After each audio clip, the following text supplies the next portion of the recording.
Anil Dharni, welcome to the Human Capital Innovations Podcast. It's a pleasure to be with you today. You're joining us from the Bay Area. I'm south of Salt Lake City in Utah. And today we're going to be talking about the ever-shifting and ever-changing role of the recruiter and what the role of recruiter might be looking like in 2023 as things continue to develop and emerge. As we get started, I wanted to share Anil's bio with everybody. Anil Dharni is Sense CEO and co-founder. Sense empowers fast-growing companies to simplify and personalize recruiting through AI-driven talent engagement. Sense has raised over 90 million, led by SoftBank, Excel, and Google Ventures. Before founding Sense, Anil was co-founder and COO of Funzio, which was acquired by GREE in 2012 for 210 million, where Anil continued his work as COO. Prior to Funzio, he led product and design at the third largest social networking company, High Five. Anil has an MBA from MIT Sloan School of Engineering and a bachelor's degree in aeronautical engineering. Fantastic background. It's a pleasure to be with you. Anything else you would like to share with me or my audience by way of your background or personal context before we dive on into the conversation? No, John, thank you so much for giving me the opportunity to be on the podcast. A big fan and a longtime listener. Oh, well, wonderful. And I really appreciate that. All right, let's dive on in. Why is the way companies have been thinking about recruiters, why is that changing? Why is that increasingly obsolete? And where do you see things shifting towards in the coming year or years? Yeah, I think as we all know, the COVID and the pandemic has been a pretty big slap in the face of a lot of talent acquisition teams. They went from quickly firing and laying off a large portion of their recruiters, sourcers, coordinators to realizing, oh my gosh, the world really didn't change. And in fact, the talent situation became worse. And they had to go back and rehire, right? So I think you might remember even in last year, recruiters was one of the hardest job opportunities, according to LinkedIn, right? So I think the world has changed dramatically where talent acquisition teams are starting to reinvest in automation, driving efficiency, while hoping to free up the time of recruiters and sourcers to become more strategic to the business, right? The only way companies grow is if you can hire and find the right talent to help you grow. So growth is basically now dependent on the talent that you're able to acquire. I think the second piece of this equation is companies over the last 2 years have also struggled with keeping their current employees, right? And realizing, hey, it's not just about constantly thinking top of the funnel, who can we find new, but also thinking about internal mobility as sort of the next phase. Like, what do we know about our own employees? What do we know about their current skill sets? What do we know about their potential? So recruiters now have to sort of pan both sides. Like, I need to understand new people that are coming from top of the funnel, but I also need to understand my own employees because maybe they might be great fits for the current opportunities within the company. And the last thing I would say on this front is where Sense plays a big role is it's not all about full-time work. So the kind of nature of work is also consistently changing, right? So the people that were part-time workers can become full-time workers. The folks that were full-time workers maybe now want to be part-time workers. So you got to look at talent holistically on both sides of the coin. Where can I supplement my work? Can I with just both full-time as well as with part-time workers? So how can I augment my workforce? So I think those are the three big trends that recruiters are facing today. Yeah, and of course, what you're describing are some of the major meta trends impacting the entire world of work, right? Which of course are impacting recruiters. So we see, even pre-pandemic, there was a steady, increase in freelance gig work that people were doing. More and more people were embracing that kind of an approach. And the pandemic just accelerated that even further. Of course, AI, deep machine learning, automation, robotics, all of those sorts of things were already continually developing at a pretty substantial rate. That those types of approaches towards automation and their adoption increased exponentially over the course of the pandemic.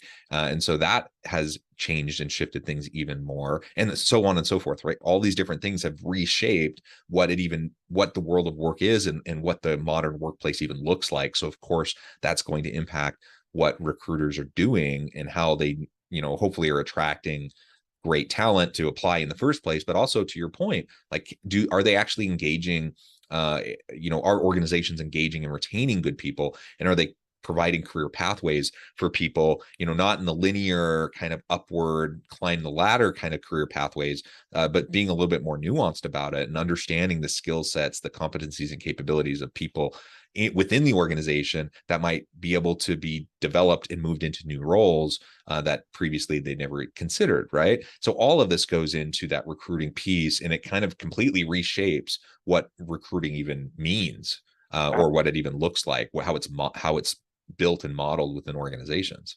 Absolutely. And I think what that feeds us, and what we are seeing now in the market, is you need to be a lot more data driven, right? So you need to understand the skills of your current employees as well as the future employees that are applying.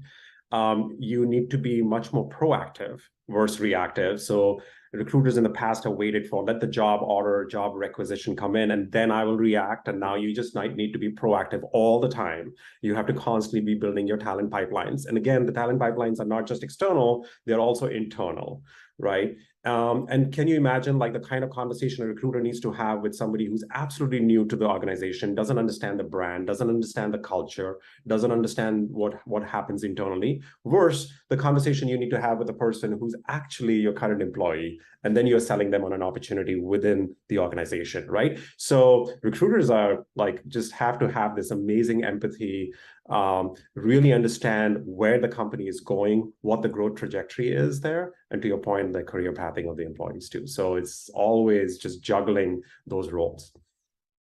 Yeah, so you just started to outline some of those kinds of approaches, the mindset, the tools, the skills that might be necessary with the modern recruiter.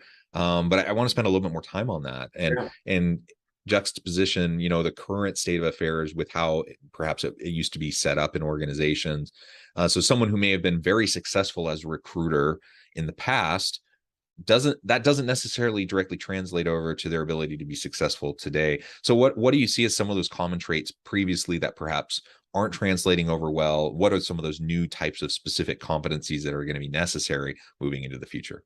Yeah, absolutely.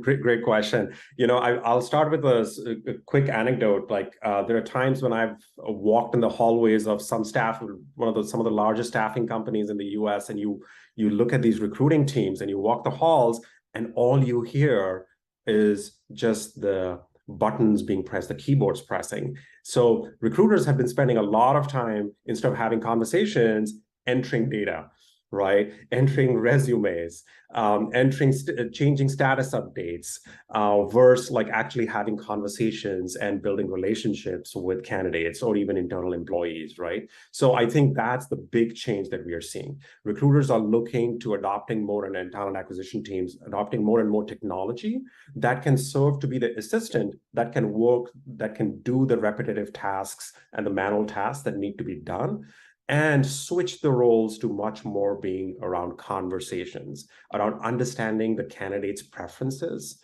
and understanding who they are and understanding their skills, and then doing the matching, right? So what kind of jobs are they best suited for within the company? That's one. Number two, we forget that the other customer of a recruiter is the hiring manager. And also, we feel now like, again, the recruiters traditionally have been bogged down by the process. And with the new modern technology, more tools available to them, they can spend more time with the hiring managers trying to understand what exactly are they looking for, versus like just spending time on just the job description, which we all know has just been copied and pasted from some old job descriptions, right? So really understanding what kind of skill set do you need? And then when they have the conversation with the candidate, that conversation being much more meaningful. So again, back to the key traits that we see is they need to be more data driven. They need to serve their customers better, and the customers are the candidates and the hiring managers. They also need to have this empathy And what we are seeing in the candidate market, especially for high volume hiring, is it's not about the resume. Especially the world has also changed in the last 2 years. There's a less and less lower dependency on what the resume says, and much more of a higher dependency on what have you actually done, what skill sets do you have, what skill sets do you want to acquire, and the last thing I would say is preferences. So when you're talking in manufacturing, in logistics, in warehousing jobs, it's simple questions like, can you actually stand on your feet for 8 hours a day? Can you do overtime work? Do you have a commute or transportation available to get you to my zip code or to my warehouse facility? Those are way more important than asking the older questions like, do you have a resume in place, right? So recruiters need to spend a lot more time having conversations, figuring out what the preferences of the candidates are, and also on the other side, talking to managers, hiring managers, and really figuring out what they really want in the talent. Yeah, so it comes back to hiring managers understanding what they want, obviously. That's always been a challenge, I think, in finding that alignment. So you're actually recruiting the right types of people in the funnel. But now it's as important as it's ever been. It's even more important that alignment is there. And your focus in on these tools and the technologies to assist recruiters, I think, is really, really important. If you're still functioning in the old school way of recruiting, there's a time and a place for those kinds of approaches, certainly. But generally speaking, it has to be more data driven. You have to utilize these tools. And there's a lot of pressure being put on recruiters. They're simply not going to survive. They're going to burn out if they don't start utilizing these sorts of tools so that they can be more efficient and effective in what they're trying to do, right? Yeah, absolutely. And I will say one thing is like, one big skill set is they really need to adopt the new technology, right? So things are moving so fast, but also we hear from the recruiters and sourcers this constant burden. On average, we are seeing anywhere from 15 to 20 different applications that a recruiter needs to know and use in order to run their end-to-end recruiting process. Can you imagine that, bouncing from one application to the next to the next? That not only causes frustration for the recruiters and sourcers, they have very low NPS for the tools they use, Net Promoter Score, but also the same problem faces the candidates. The candidates are bouncing from one application to the next, right? And they're having a frustrating experience. The hiring manager does not want to log into these systems and give feedback. They're like, can you make this extremely simple for us, right? So that's the challenge for the recruiters is, you've got to adopt technology, but at the same time, how many apps can you actually use on a daily basis? So there needs to be some form of consolidation. And I think that's going to be another big trend for 2023. So simplification of the recruiting process through consolidation of apps, but knowing that, I do need to be pretty familiar with the latest technology. I mean, it's amazing. We have recruiters that are using Sense today that are launching AI chatbots. And you should see the delight in their faces. They're like, this is incredible. I have no experience in programming, in coding, but with a no-code platform, I'm able to launch AI chatbots that can capture candidates, that can screen candidates, and the expression is just absolutely delightful, right? Yeah, and you talked about simplifying, and I'm wondering what you see kind of those structural shifts in terms of how recruitment is organized within institutions, and what you see shifting in terms of the modern recruiting workflow. Yeah. Okay. So the first, I think, big theme that we're going to see in 2023 and beyond is going to be consolidation. So again, back to the point, like over 15 different apps that recruiters and sourcers need to use. There's a big push in consolidating that. That's number one. Number two, the rise of the recruiter assistant, right? So a lot of manual tasks that is burdensome that today the recruiters do will be taken over basically by technology. So they don't have to do that, right? So what do I mean by that? Capturing a candidate on your website, or when they apply through a text to apply, or when you go to a campus recruiting event, technology can capture the candidate.